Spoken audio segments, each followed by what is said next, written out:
আসসালামু আলাইকুম। সবাই কেমন আছেন? আশা করি সবাই ভালো আছেন। আজ আপনাদের জন্য নিয়ে এসেছি গল্পের চতুর্থ পর্ব। আশা করি গল্পটি আপনাদের ভালো লাগবে। তাহলে চলুন শুরু করা যাক। আমি অগ্নিদৃষ্টি নিয়ে নীরার দিকে তাকিয়ে বললাম, তোমার ফোন কোথায়? নীরা কিছু না বলে ভয়ে ভয়ে ফোনটা বের করে দেয় আমার হাতে। তখন আমার মেজাজটা খুবই খারাপ ছিল। তাই ফোনটাকে হাতে পেতে সজোরে আছাড় মেরে ভেঙে ফেললাম। আমাকে ফোন আছাড় মেরে ভাঙতে দেখেই নীরা একদরে বিছানার উপরে দেয়ালের সাথে ঘেঁষে গুটিসুটি মেরে বসে পড়ল।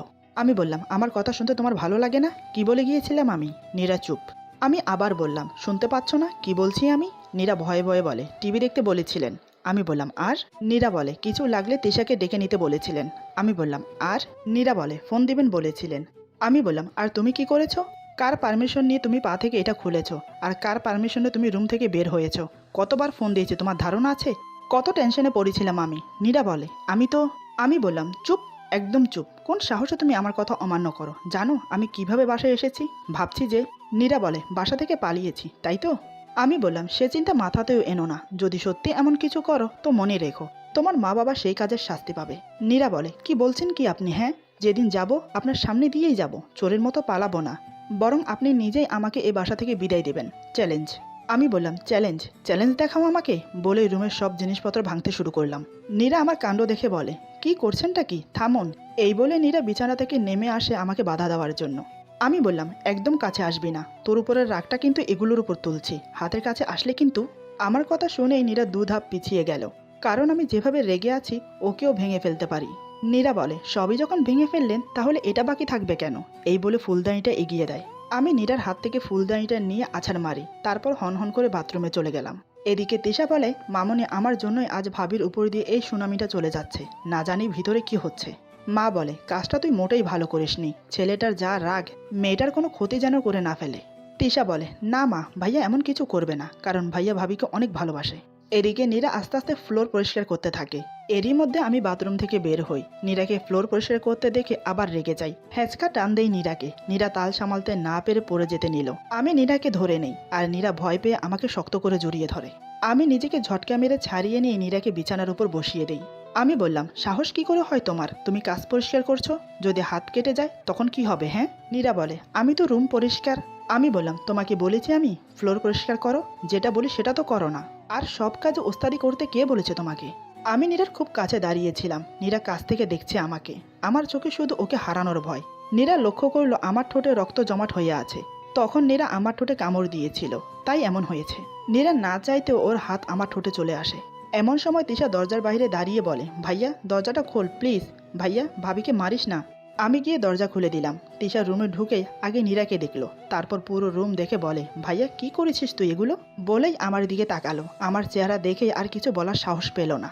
তাই ফরিদাকে, মানে কাজের মেয়েকে ডাকলো। ফরিদা এসে বলে, জি আপা। তিশা বলে, রুম পরিষ্কার করে দাও। ভাইয়া ভাবি চলো, খেয়ে নেবে। নীরা বলে, আমি এখন খাবো না, তোমরা খেয়ে নাও। আমি বললাম, যা, আসছি। তিশা চলে গেল। আমি নীরাকে বললাম, চলো খেয়ে নেবে। নীরা বলে, কি বললাম শুনেন নাই? আমি বললাম, তুমি কি চাচ্ছ আমি আবার কিছু করি? নীরা বলে, না না, আমি খাবো। আমি বললাম, চলো। এরপর আমরা দুজন খেতে বসলাম। নীরা বলে, আন্টি আমি বেশি কিছু খাবো না, শুধু একটুখানি। আমি বললাম, ভাত খাবে নাকি দুটো থাপ্পড় খাবে? কি খাবে জলদি বলো। নীরা আর কোনো কথা না বলে খাওয়া শুরু করলো। খাচ্ছে আর মনে মনে আমার 14 গোষ্ঠী উদ্ধার করছে। মা বলে, তোমাদের বাবা আজ আসবেন না, জরুরি কাজে চট্টগ্রাম যেতে হচ্ছে। ওনার শরীরটাও বেশ কিছুদিন ভালো যাচ্ছে না। বারণ করলাম কিন্তু আমার কথা শুনলো না। তিশা বলে, মামনি বাবাইকে বোঝাও, এভাবে চললে তো খুব জলদি কিছু একটা। আমি বললাম, এত কথা বলিস কেন? যত সব ফালতু কথা, চুপচাপ খা। বলেই আমি খাবার ছেড়েই উঠে গেলাম। তারপর বাড়ির বাইরে চলে গেলাম। নীরা বলে, দেখলেন, না খেয়েই চলে গেল। মা বলে, ও যায়নি। নীরা বলে, আপনি জানলেন কি করে? ও তো বেরিয়ে গেল। তিশা বলে, ভাবি ও আম্মুর কবরে গেছে। এটা শুনে নীরা কিছু না বলে হাত ধুয়ে বাড়ির পিছনে চলে এলো। এসে দেখে সত্যি আমি মায়ের কবরের পাশে বসে কাঁদছি। আমি নীরাকে দেখেই উঠে হনহন করে গাড়ি নিয়ে বেরিয়ে পড়ি। নীরা সেখানেই দাঁড়িয়ে আমার মায়ের কবরের দিকে তাকিয়ে ভাবতে থাকে, এই ছেলেটা এমন কেন? নিজের কষ্টের কথা কারোর সাথে শেয়ার করতে চায় না, অথচ নিজের মধ্যে কষ্ট চেপে রেখেই নিজে কষ্ট পাচ্ছে। কে বলেছে এমন করতে?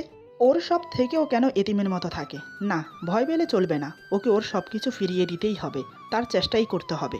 এই ভেবে বাড়ির ভিতরে চলে আসে। তারপর সারা বিকেল নীরা তিশা আর মায়ের সাথে গল্প করে কাটিয়ে দিল।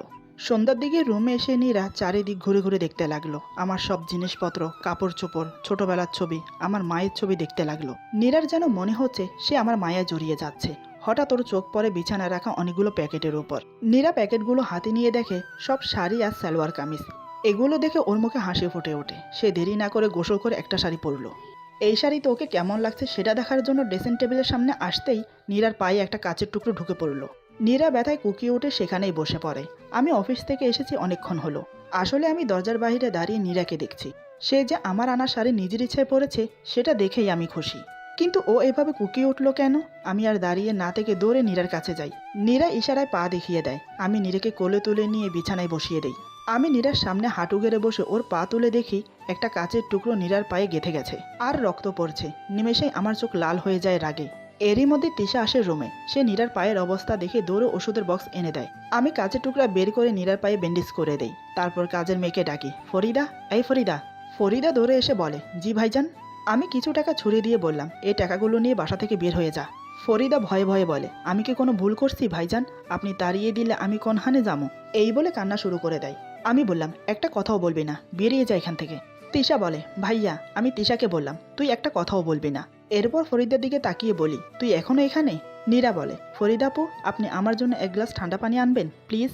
ফরিদা বলে, জি আপা, এখনই আনতাছি। আমি বললাম, তুমি আমার কথার অমান্য করছো। নীরা বলে, উনি তো ইচ্ছে করে করেননি তাই না? ফ্লোর পরিষ্কার করার সময় একটু নোংরা থেকে যেতেই পারে। এতে করে ওনাকে তাড়িয়ে দেবার কি আছে? ওনাকে তাড়িয়ে দিলে উনি এখন কোথায় যাবে? আমি বললাম, আমি এত কিছু জানতে চাই না। ওর জন্য তোমার শরীর থেকে রক্ত পড়েছে, শাস্তি ওকে পেতেই হবে। নীরা বলে, তাহলে তো আপনাকেই আগে পিটানো দরকার, আপনিই তো ফ্লোর নোংরা করেছেন। এরই মধ্যে পানি এনে ফরিদা বলে, আপা পানি। নীরা পানিটা হাতে নিয়ে বলে, আপনারা এখন যান। ফরিদা বলে, আপা আমি? নীরা বলে, আন্টি রান্না করছে, ওখানে গিয়ে সাহায্য করেন, আমি আপনার সাথে পরে কথা বলছি। এই কথা শুনে তিশা আর ফরিদা চলে গেল। ওরা চলে যাওয়ার পর নীরা আমাকে বলে, পানিটা খান। আমি নীরার কথা না শুনে চলে যেতে লাগলাম। নীরা বলে, আমার কথাটা কি কানে যায়নি? আমি রাগের চোটে নীরার হাত থেকে পানির গ্লাসটা কেড়ে নেই। তারপর ঢকঢক করে পুরো গ্লাস ফাঁকা করে গ্লাসটা নীরার হাতে ধরিয়ে দিয়ে রুম থেকে বেরিয়ে গেলাম। নীরা মনে মনে হাসে আমার কাণ্ড কারখানা দেখে। মনে মনে বলে, নিজে অল টাইম আমাকে কষ্ট দেবে, কিন্তু কেউ ভুল করেও কিছু করলে তাকে আস্ত গিলে খাবার উপক্রম করে। এই ভেবে হো হো করে হেসে বলে, অদ্ভুত ভালোবাসা। এরই মধ্যে আমি রুমে ঢুকে বাথরুমে ফ্রেশ হতে চলে গেলাম। বেশ কিছুক্ষণ পর আমি বের হলাম। নীরা আর চোখে আমাকে দেখছে। আমার গাল বেয়ে পানি পড়ছে। নীরা যেন প্রায় ক্ষণে আমাকে দেখে ক্রাশ খাচ্ছে। নীরা বলে, এখন শাওয়ার নিলেন যে? আমি কিছু না বলে নীরাকে কোলে তুলে নিলাম। নীরা বলে, কি করছেন? আমি নীরার কথা কানে নিলাম না। ওকে কোলে তুলে যেতে শুরু করলাম। আজ নীরা আমার কোলে উঠে লাফালাফি করছে না, বরং আমার গলা দু হাত দিয়ে জড়িয়ে আছে। আমার শরীর থেকে আসা মিষ্টি গন্ধে কোনো এক অনুভূতিতে হারিয়ে যাচ্ছে নীরা। এত কাছ থেকে ভালো করে কোনোদিন দেখেনি সে আমাকে। আজ দেখে যেন চোখ সরাতে পারছে না। আমি নীরাকে ছাদে নিয়ে এসে দাঁড় করিয়ে দিলাম। নীরা সাথে সাথে আ করে উঠল। আমি তাড়াতাড়ি করে ওকে আবার কোলে তুলে নেই। আমি বললাম, সরি, আসলে মনে ছিল না। নীরা বলে, সমস্যা নেই, আমি ঠিক আছি। আমি নীরাকে ছাদে বিছিয়ে রাখা মাদুরে বসিয়ে দিয়ে বললাম, নীর পাখি, এখানে একটু কষ্ট করে শোবে।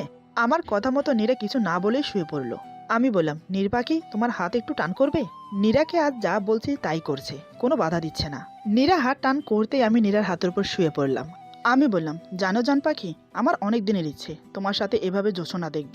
তোমাকে বললে তো তুমি আর নিজের ইচ্ছায় আসতে না, তাই তোমাকে এভাবে নিয়ে আসি। তোমার জন্য একটা জিনিস এনেছি, নেবে? এই বলে বাড়িয়ে দিয়ে বললাম, এই নাও।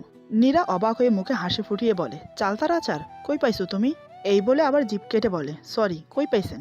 আমি মুচকি হেসে বললাম, নীর পাখি, তুমি আমাকে তুমি করেই ডেকো প্লিজ, আপনি ডাকটা কেমন যেন লাগে।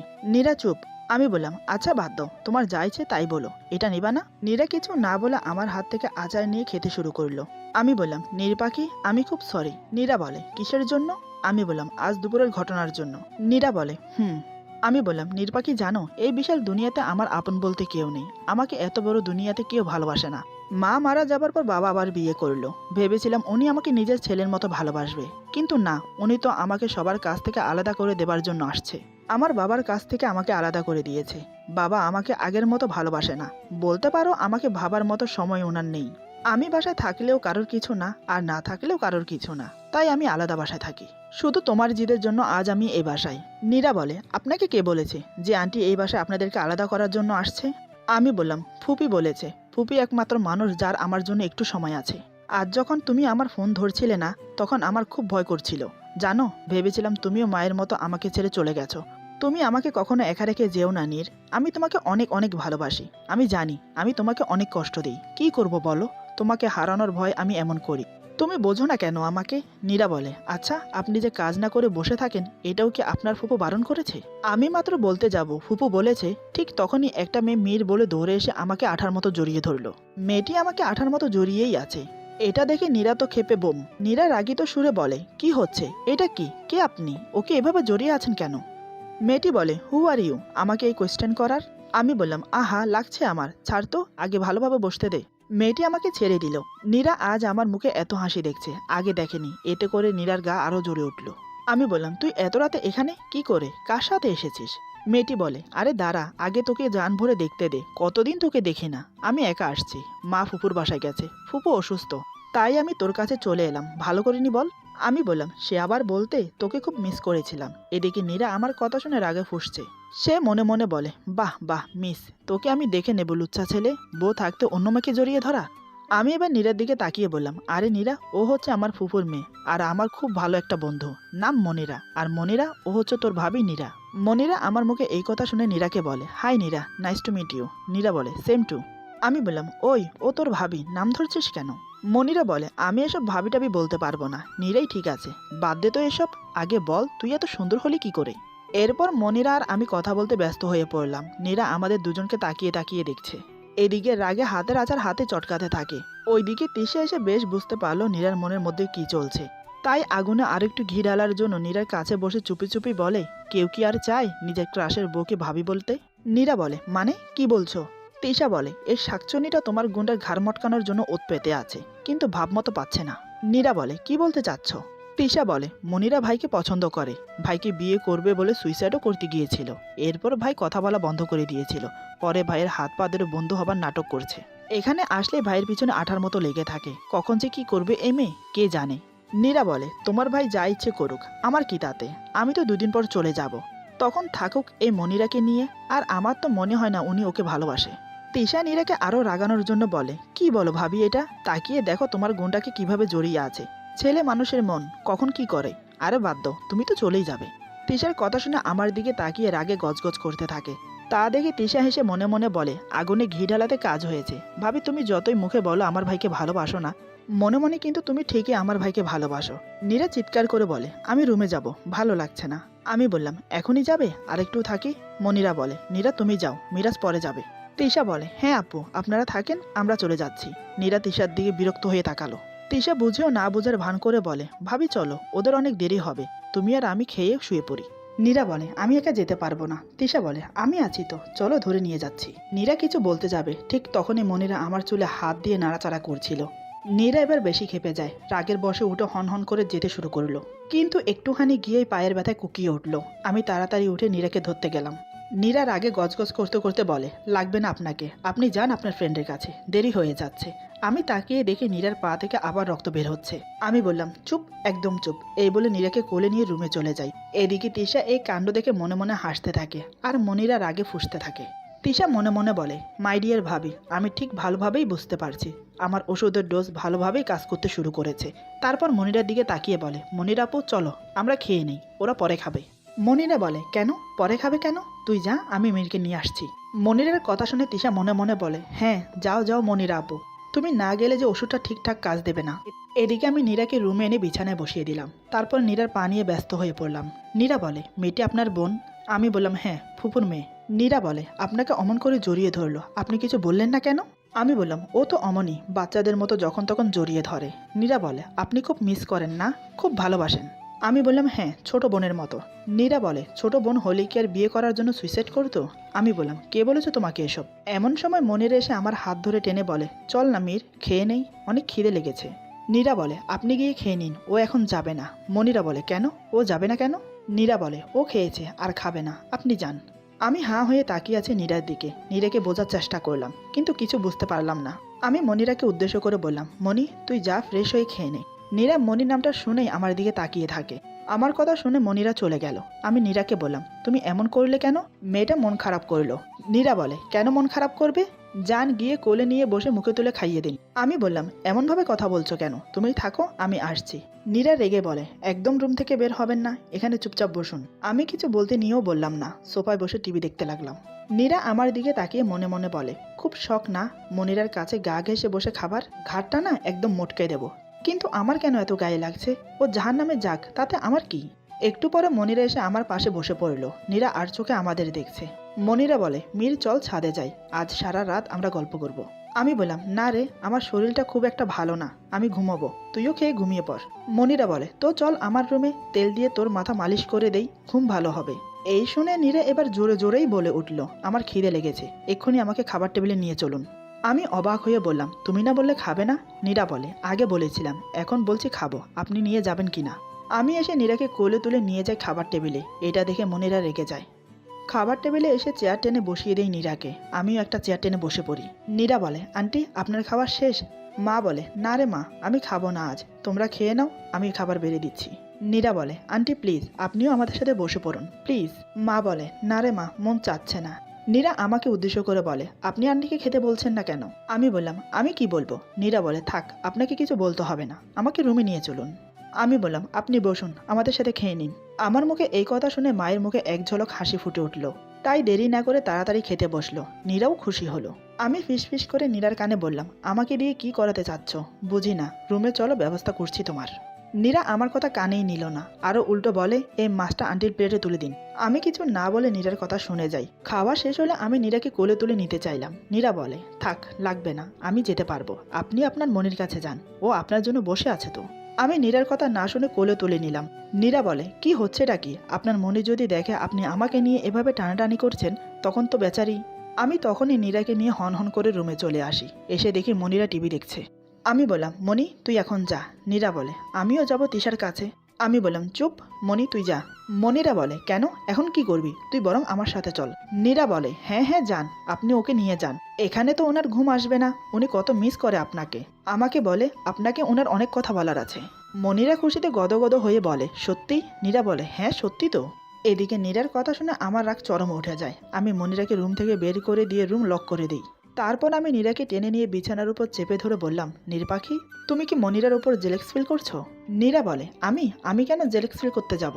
আমি বললাম, আমার কেন জানি মনে হলো তুমি মনিকে সহ করতে পারছো না। নীরা বলে, আপনার সবসময় কত কিছুই তো মনে হয়। জেলেক্স ফিল কার জন্য হয় জানেন?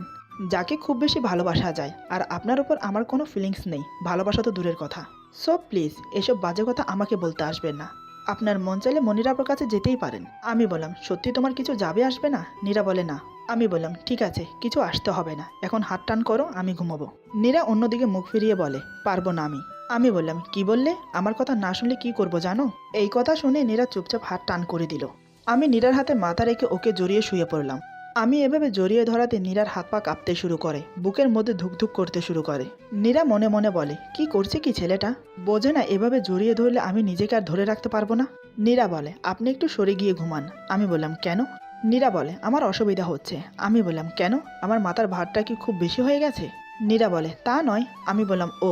এই বলে মনটা খারাপ করে নিজের বালিশে গিয়ে শুয়ে পড়লাম। আমাকে দেখে নীরার একটু খারাপ লাগলো। নীরা বলে, আচ্ছা, এখানে এসে ঘুমান। আমি মন খারাপ রেখেই বললাম, থাক, লাগবে না। নীরা বলে, আমি আসতে বলছি। আমি মুচকি এসে আবার ওর হাতের উপর শুয়ে পড়ি, কিন্তু আগের মতো জড়িয়ে ধরিনি। ব্যাপারটা মোটেই ভালো লাগলো না নীরার, কিন্তু আমাকে কিছু বলল না। এরপর কখন যে ঘুমিয়ে পড়লাম দুজন বলতেই পারি না। মধ্যরাতে হঠাৎ করে অনুভব হতে লাগলো কেউ যেন আমাকে জড়িয়ে ধরেছে। চোখ মেলে দেখে আর কেউ না, নীরা। আমি ওকে দু হাতে আগলে ধরে মাথায় একটা চুমু খেলাম। তারপর ওর মাথাটা বুকের সাথে চেপে ধরে ঘুমিয়ে পড়লাম। সকালে নীরার ঘুম ভাঙে আমার আগে। ঘুম থেকে জেগেই দেখে ও আমার বুকের মধ্যে, আর আমি ওকে শক্ত করে জড়িয়ে ঘুমিয়ে আছি। নীরা চেষ্টা করলো আমার কাছ থেকে নিজেকে ছাড়াতে, কিন্তু নীরা নিজেকে ছাড়াতে পারলো না। নীরা বলে, হায় আল্লাহ, ঘুমের মধ্যে মানুষ এত শক্ত করে কিভাবে জড়িয়ে থাকতে পারে? নীরা নিজেকে ছাড়ানোর চেষ্টা না করে আমাকে দেখতে লাগলো। ওর চোখ চলে যায় আমার ঠোঁটের দিকে, দেখে এখনো লাল দাগ হয়ে আছে। নীরা আমাকে এই প্রথম এত কাছ থেকে দেখছে। আমাকে আজ একদম বাচ্চাদের মতো লাগছে ওর কাছে। আমার চুলগুলো সত্যিই খুব সুন্দর। নীরা আমার চুলে আঙ্গুল দিয়ে নাড়াচাড়া করতে লাগলো। তারপর জানি না ওর কি হলো, হঠাৎ নীরা আমার ঠোঁটের কাটা স্থানে হাত দিয়ে দেখলো। নীরা আজ আমার মায়ায় জড়িয়ে গেছে। এত কাছে কোনো ছেলে থাকলে সব মেয়েরই একটু কষ্ট হয় নিজেকে আটকে রাখতে। সেটাও নীরার সাথে হলো। সে নিজেকে আর আটকে রাখতে পারছে না। হঠাৎ সে আমার ঠোঁটে হালকা করে কিস করে। এমন সময় আমি তাকিয়ে বললাম, নীরপাখি, তুমি এটা কি করলে? নীরা বলে, কই কি করলাম? আমি ওকে আরো শক্ত করে জড়িয়ে ধরে কানে ফিসফিস করে বললাম, আমি সব বুঝি এবং দেখি, তোমার কিস চাই তো? এই বলে আমি ওর ঠোঁটে ঠোঁট ডুবিয়ে দিলাম। ওর মাথা শক্ত করে চেপে ধরি। আমার এক হাত চলে গেল ওর কোমরে। ওর কোমর চেপে ধরতে নীরা কেঁপে ওঠে আমার ঘাড় চেপে ধরে। তবে আমার একটানা কিস করাতে মেয়েটা হাঁপিয়ে ওঠে। হঠাৎ থাকতে না পেরে যা করলো, যা বলল তা শুনে এবং দেখে আমি হয়রান। এ কেমন মেরে বাবা, আমি তো অবাক হয়ে তাকিয়ে আছি। এরপর যা হলো। আজকের গল্প এখানে সমাপ্ত। গল্পের বাকি অংশ পেয়ে যাবেন আগামী পর্বে।